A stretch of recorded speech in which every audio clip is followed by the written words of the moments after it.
Cheese. You love it. After all, what's not to love? Cheese is one of the most versatile and delicious foods in existence. It can be hard or gooey soft, stinky or fragrant, full of holes or not full of holes, I guess. But here's the thing. There's probably a lot about cheese that you don't know. In fact, there's an entire secret history to cheese that you never knew existed.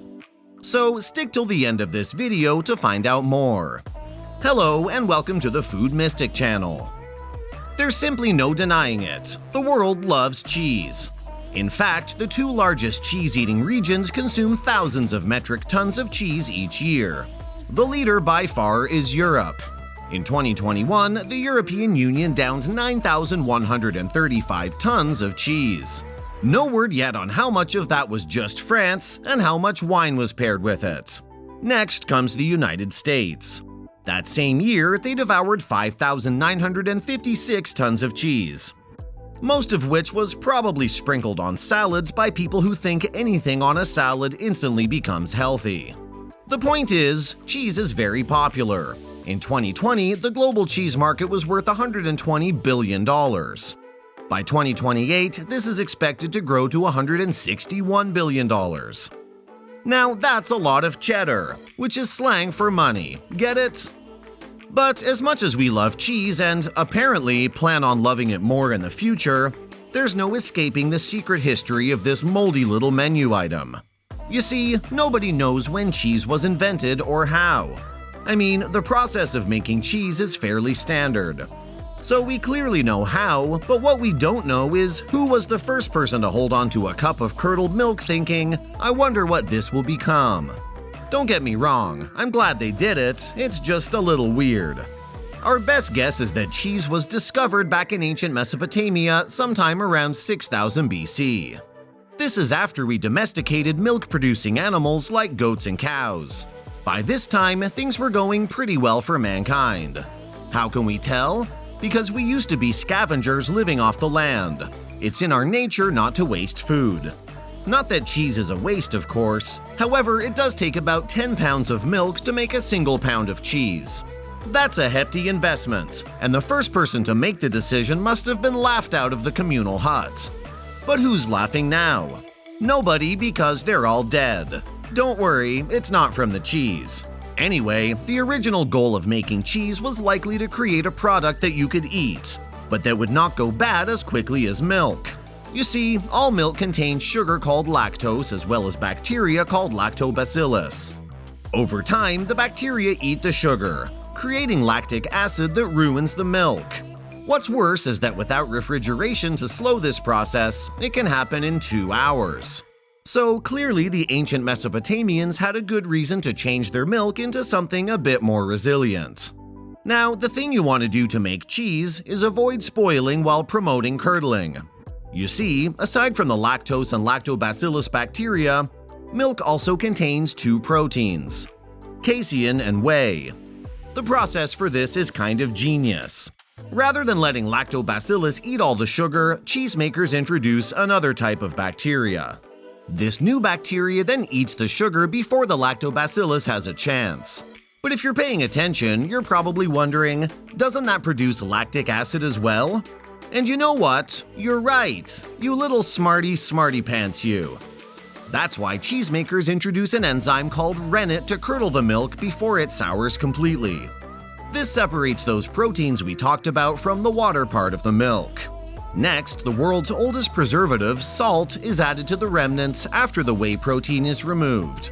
This leaves clumps of the other protein, casein. Now in more solid form, it can be pressed into molds and left to age and dry. Voila! You have cheese. Well, you will after a period of time which can be anywhere between a few weeks and a few years. Now, I bet you're asking me why there isn't just one type of cheese. I mean, if the same basic process is used, wouldn't it produce the same basic result? Well, this is where one of the biggest secrets comes in.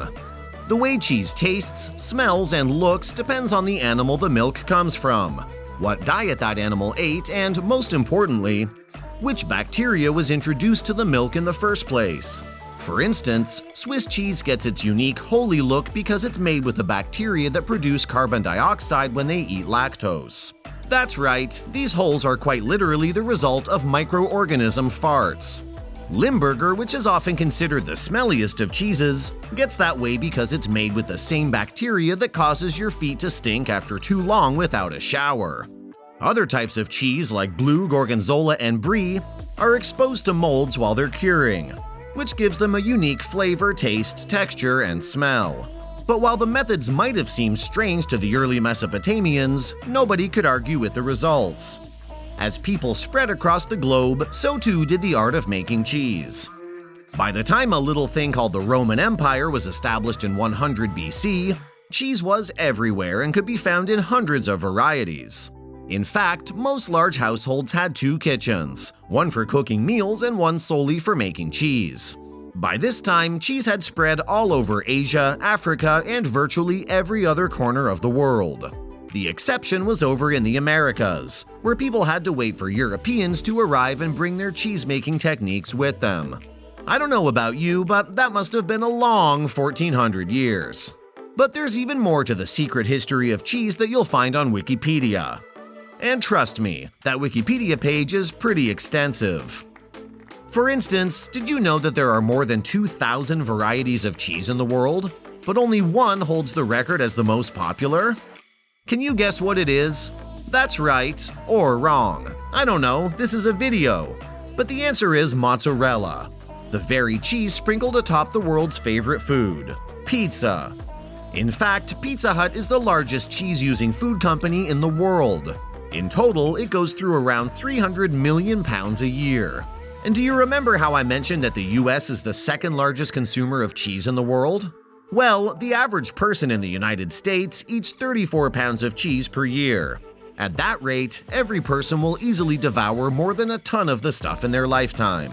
However, did you know that there might be a reason why we eat so much cheese? I mean, doesn't it sometimes seem like we're all just hooked on the stuff? Well, as it turns out, we are. Multiple studies confirm that cheese is highly addictive because it contains chemicals that trigger opioid receptors in our brains. You might recognize the word opioid as having to do with drugs, and you're right.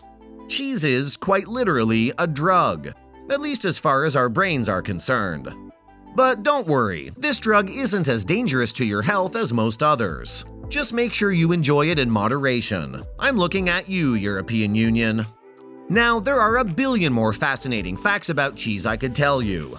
There's the invention of Edam cheese, which is made in Holland and never goes bad. There's the fact that cheddar and mozzarella help prevent tooth decay, and so many more.